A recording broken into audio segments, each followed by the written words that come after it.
Meu querido amigo, minha querida amiga, mais uma vez, para nós é um motivo de grande alegria e grande satisfação estar junto com você em mais uma recapitulação da lição da Escola Sabatina. Desejo a você um feliz sábado e que Deus te abençoe sempre na sua vida, na sua história, no seu trabalho, na sua saúde, na sua família. Neste momento, convido a você a fechar os olhos e orarmos a Deus, pedirmos a Deus uma bênção especial para você. Senhor Deus e Pai, neste momento em que estamos iniciando a recapitulação da lição da Escola Sabatina, gostaríamos de te pedir uma bênção toda especial para essa pessoa que está nos acompanhando neste momento, que a vida dela, a casa dela, a família dela, a saúde dela seja abençoada e que neste momento a Bíblia Sagrada, ao ser aberta, ao ser lida, ao ser explanada, explicada, que sirva para a edificação espiritual de todos nós. Em nome de Jesus. Amém. Neste sábado, nós iremos recapitular a lição número 11, que tem como título O Santuário da Nova Aliança. E eu convido a você, neste momento, a fazer uma leitura de Hebreus, capítulo 9, versículo 15. Leiamos o que diz a palavra de Deus. Por isso mesmo, ele é mediador da nova aliança, a fim de que os que foram chamados recebam a promessa da herança eterna.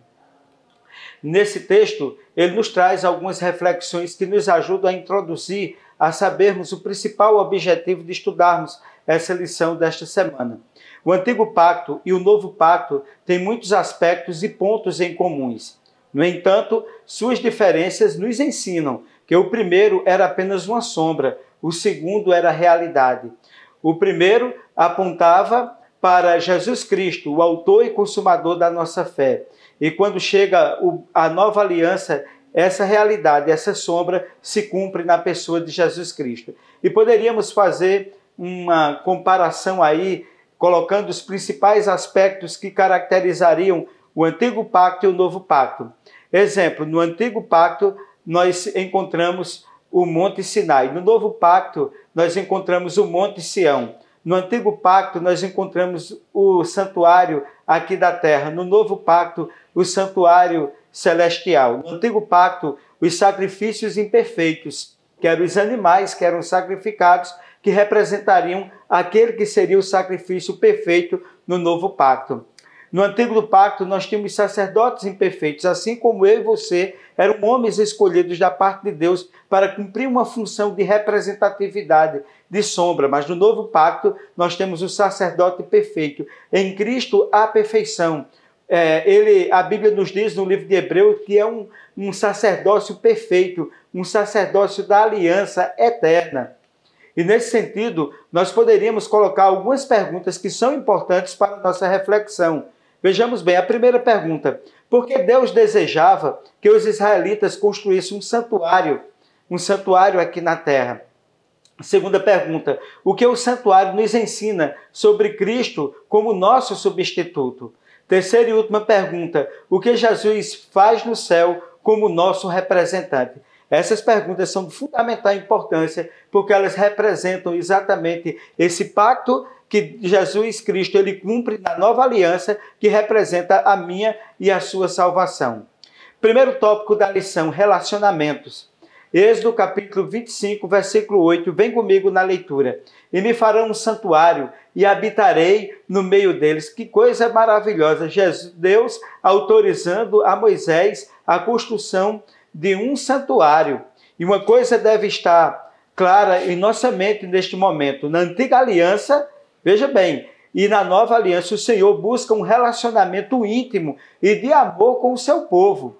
Na verdade, as alianças fundamentalmente formam as regras para esse relacionamento de amor da parte de Deus para com o ser humano. E como nós, você já pergunta, e como nós correspondemos a esse pacto, esse relacionamento, esse fundamento, esse encaminhamento de Deus para com a humanidade? E meus queridos, a principal razão pela qual Deus dá a Israel para eles construírem um santuário seria exatamente para viverem uma relação de amizade, uma relação de amor, uma relação íntima com Deus. Mas como pode um Deus santo habitar no meio de homens pecaminosos? Essa é uma pergunta importante. E a resposta, a solução foi incluída no próprio santuário. Quando Deus chama Moisés e disse, olha, vocês vão construir um santuário para que eu habite no meio de vocês. Mas de que maneira isso haveria de acontecer? Essa é uma pergunta importante. Todas as suas cerimônias e ritos estavam preparados e organizados para conceder perdão à pessoa que aceitasse, santificá-la e restaurar. Veja bem, duas coisas importantes: santificar a pessoa que aceitasse o pacto e restaurar a vida daquela pessoa. O Deus de amor, o Deus de perdão, o Deus de misericórdia, através desse pacto firmado com o santuário do Antigo Testamento, ele promete a santificação e a restauração. Portanto, dessa forma, a relação entre Deus e o homem foi restaurada. Que coisa maravilhosa! E eles puderam desfrutar uma relação próxima e amorosa ao Deus Criador, ao Deus mantenedor, ao Deus Salvador, ao Deus restaurador. Meus queridos, convido a você agora a recapitularmos esse primeiro tópico através da primeira pergunta. Vem comigo. Qual a principal razão pela qual Deus orienta Israel para construir o santuário? Assinale a alternativa correta. Letra A, para mandar juízos para o povo desobediente. Letra B, para habitar com o seu povo. Qual a resposta correta? Parou? Pensou? Vamos lá? Exatamente, para habitar com o seu povo. Que coisa maravilhosa, que Deus quer habitar na minha e na sua vida, como Ele fez no passado ao orientar a construção do santuário. Convido você agora ao segundo tópico. Vem comigo. Pecado, sacrifício e aceitação. Vamos ler juntos, nesse momento, Hebreus capítulo 9, versículo 22. Vem comigo na leitura. E quase todas as coisas, segundo a lei, se purificam com sangue, e sem derramamento de sangue não há remissão. Meus queridos, que coisa importante aí. O sangue era fundamental no processo de perdão.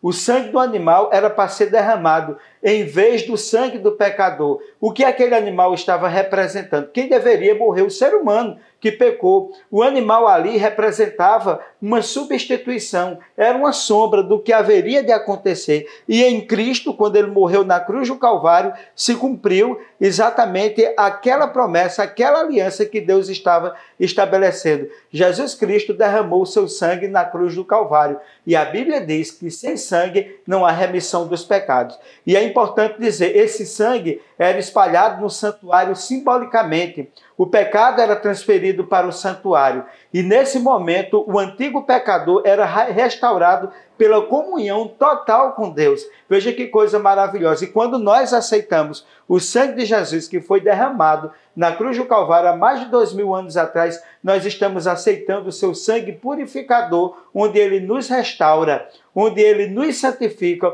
onde ele nos livra de todo o nosso pecado.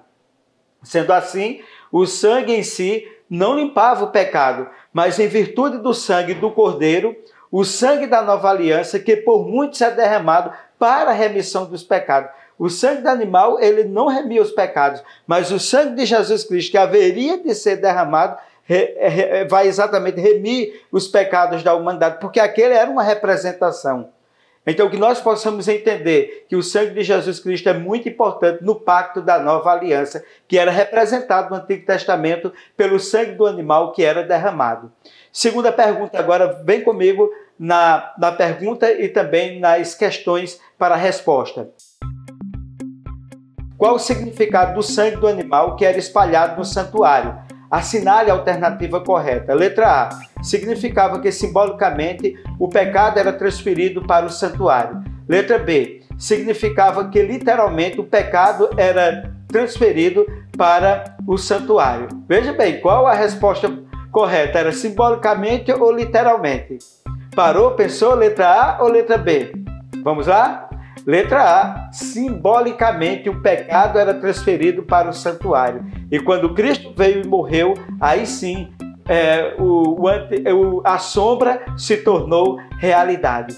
Vem comigo agora, terceiro tópico da lição, a substituição. Isaías capítulo 53, versículo 5. Mas ele foi transferido, ou seja, mas ele foi ferido por causa das nossas transgressões e moído por causa das nossas iniquidades. O castigo que nos traz a paz estava sobre ele, e por suas pisaduras fomos sarados.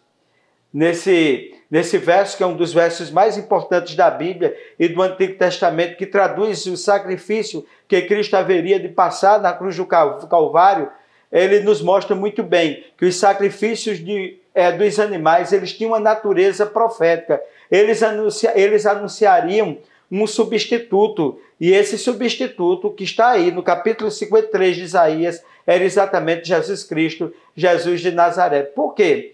É muito claro e enfatizado nesse capítulo 53 que ele leva as nossas enfermidades, ele sofre as nossas dores, ele cura as nossas feridas. Deus carrega sobre ele o nosso pecado, expia os nossos pecados, leva as nossas iniquidades.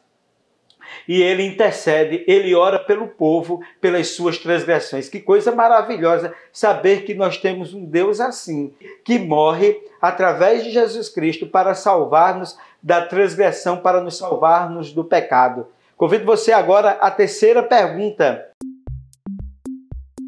Qual a natureza profética dos sacrifícios de animais realizados no santuário? Assinale a alternativa correta. Letra A. Eles anunciaram nosso substituto, Jesus Cristo. Letra B. Eles anunciaram nosso substituto, Jesus e os santos apóstolos. Qual a resposta correta? Parou? Pensou? Vamos lá? Letra A. Eles anunciaram o nosso substituto, Jesus Cristo. Vamos agora ao quarto tópico da lição. O sumo sacerdote da nova aliança. Vem comigo agora na leitura da Bíblia Sagrada, 1 Pedro, capítulo 1, versículo 18 e 19. Vem comigo. Que fostes resgatados da vossa vã maneira de viver, com o precioso sangue de Cristo, como de um cordeiro imaculado e incontaminado. Veja quem foi Jesus Cristo, a importância dele para a história da humanidade. E a história hoje é dividida antes e depois de Cristo. É extremamente relevante. A substituição é a chave para o plano da salvação, para o plano da redenção. E se você não entender isso, meu amigo, minha amiga, nós estaremos irremediavelmente perdidos, porque só em Cristo é que a substituição que ele representou, que ele concretizou, essa é a verdadeira chave para a nossa salvação.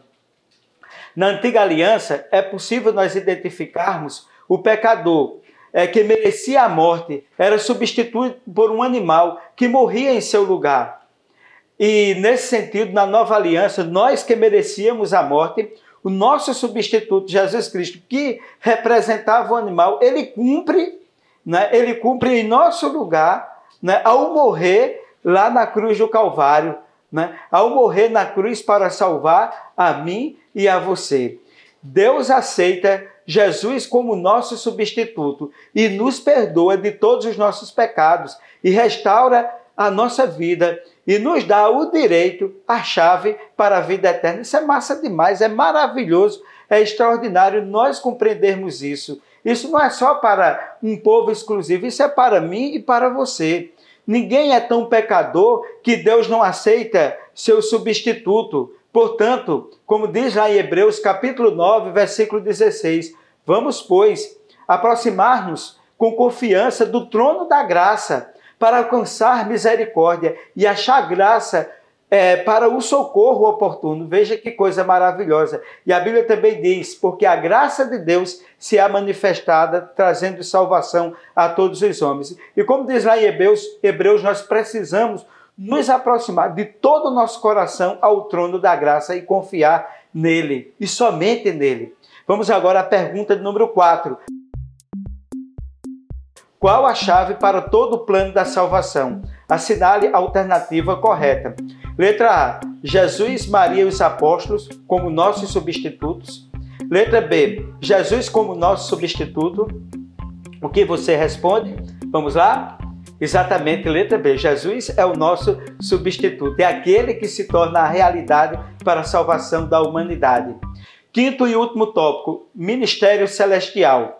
Convido você à leitura de Hebreus capítulo 8, versículo de 1 a 2. Ora, a suma do que temos dito é que temos um sumo sacerdote tal, que está sentado nos céus, à destra do trono da majestade, ministro do santuário e do verdadeiro tabernáculo, o qual o Senhor fundou e não homens. Coisa maravilhosa, né? A concretização de Jesus Cristo para garantir o plano da salvação. É preciso resgatar o seguinte, que quando o animal morria, na antiga dispensação, o pecador poderia sair.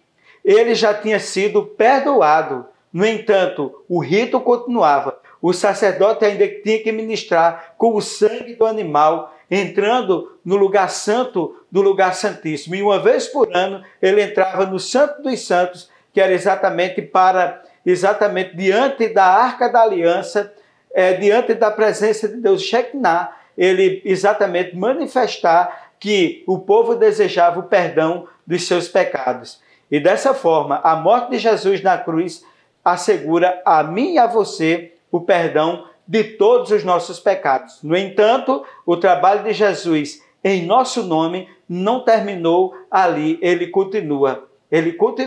Jesus está, eis que a graça de Deus se ha manifestado, trazendo salvação a todos os homens. Aceite hoje a graça do Senhor Jesus Cristo. O santuário terrestre era apenas uma sombra, uma representação do verdadeiro santuário.